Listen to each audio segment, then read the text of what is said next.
hearing Perfect. you. We're hearing you now. We're live? Yes, we're live, sir. You're with us. Excellent. Nice to talk to you all. I am a little bit under the weather, so I will try to make sure no coughing comes through or anything nasty like that. Is it not the dreaded C word? No. Tested negative each time I've tested over the weekend, Good. So hopefully not the dreaded C. In any case, I want to go a little bit over, just because I've got a little bit of eyes and ears inside, like different pages with all these. There's a lot of these green leftists and whatnot. Yeah. And with to so first, I'm talking about the party politics of it all. I do want to acknowledge when we talk about 25% causing this upturn in this leadership challenge, 25% of the delegates which turn up, and for those delegates to get to that position of being allowed to make that challenge, that means it needs a majority in their. It's not an electorate. I can't think of their branch essentially. Their branch whereupon this delegate is selected for them to turn up and then make this vote.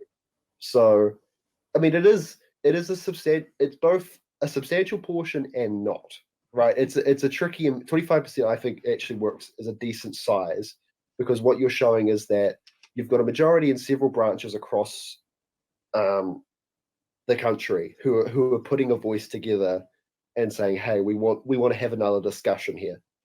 And so, in this instance, I don't think you might have seen that on regional lines, but it has been.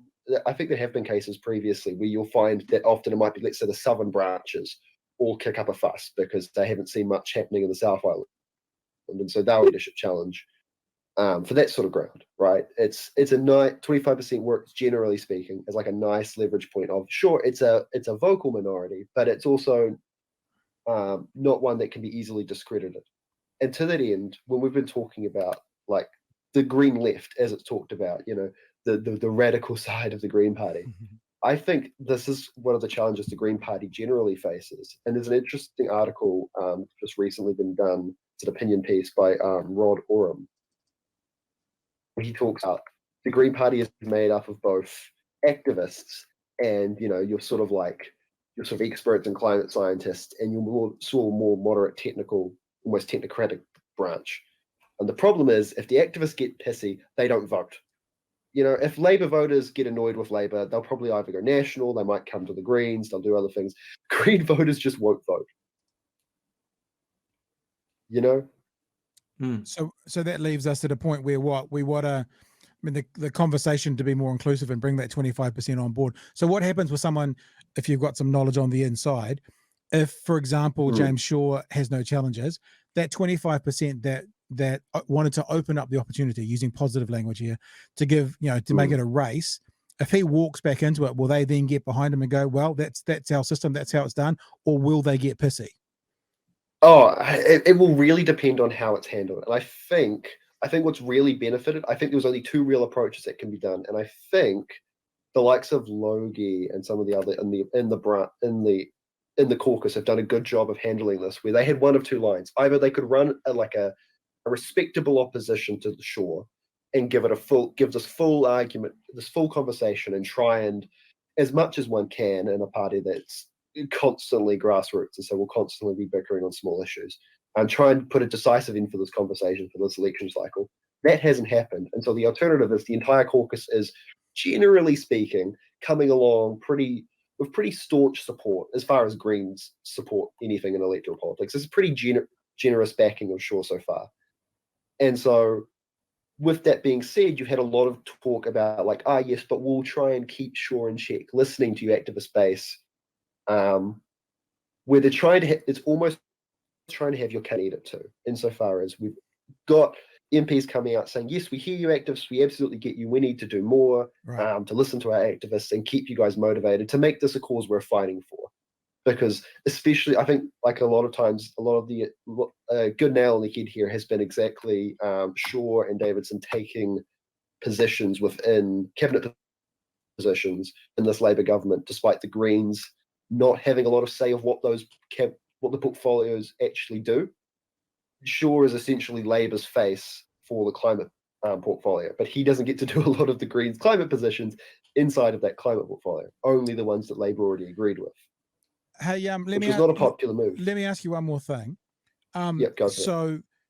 75. So they've bought in the idea of a new leadership run. So they've opened up the opportunity for others. Let's say that there's two candidates now, right? let's say it's someone from outside of the caucus, and it's James Shaw. That race there, does that just need 51% to become the leader? Now that that's actually a race, is that what they do next, or do they have to get to some 60 or 70% mark of the votes to then become leader? Oh, actually, I might have to go check my local branch constitution. I cannot, on the top of my head, remember. I mean, half the problem is generally when we do have leadership challenges, they go pretty decisively one way or the other. You might remember last vote with James Shaw, and there was a local guy in Dunedin who challenged him. It was a right. It was it's like a 95 or 99% split. But the reason I ask is that if you have to get now 51% of the vote, like if there's two leaderships going, therefore James Shaw is already likely to get sort of 70% of the vote, because there's already 70% of the people, give or take, 72, 73%, who have said they wanted them to continue on. So even to that point, whilst I'm saying the democratic process, as they see it, will have been followed, it seems to potentially be a bit of a moot point. Well, yeah, I mean, essentially, it depends on what you look at the 75% is, and I think it's a hard one to look at because we haven't had a lot of talk from the people who voted one way or the other, which was admittedly a smart move. The less this gets media attention, the better for the Green Party overall, because as much as this suits the Green Party's image as grassroots and democratic, it can again easily be hit as unstable, disruptive, radical focus, yada yada. But I think a lot of those delegates, if you talk to them, you wouldn't necessarily get, how do I put this? There's a lot of respect for James Shaw. I don't think there's a huge amount of adoration. I don't think Shaw has like a cult of personality following. And so I think what your 75% is showing is, yeah, on the whole, we're happy. We're not that interested in the conversation right now. So if a new challenger is to appear, their goal isn't just to say, hey, I represent this activist base, but they would have to turn around and say, and I can motivate the other people, these people who weren't generally interested in the conversation right now. Now that we're having this conversation, let me tell you why you should vote for me, and we should change our brand a little bit. Yeah, is that unlikely? Probably. It does sound a little bit like why the activists would give it a shot. It sounds a little bit like the Prime Minister, or indeed the President of the USA, going, I'm going to be a president for all Americans, or I'm going to be a Prime Minister for all of New Zealand. It'll be a Green Party leader saying, I'm going to be a Green Party leader for all of the Greens, even if the activist dudes who voted against me don't do anything. Well, they need to be, because again, if they don't, the activists just won't turn up, and then the Greens will lose a couple of percentage votes. Might even lose God knows you needed the activists to help get boots on the ground to run the campaigns to win electorate seats if they continue to try and push that, which I absolutely think they should.